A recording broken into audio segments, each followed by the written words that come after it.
Being able to arbitrarily combine and overlay widgets atop one another is simple in Flutter using the stack widget.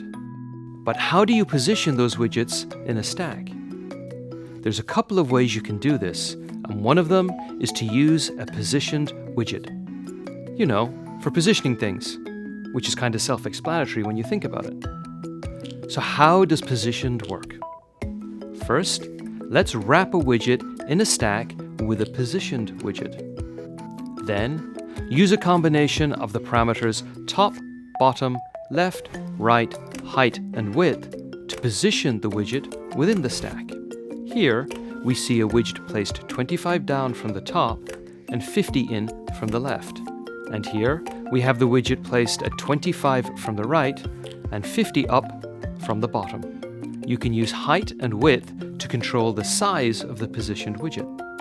And one last tip, you can use Positioned.fill to make the widget fill the stack's space.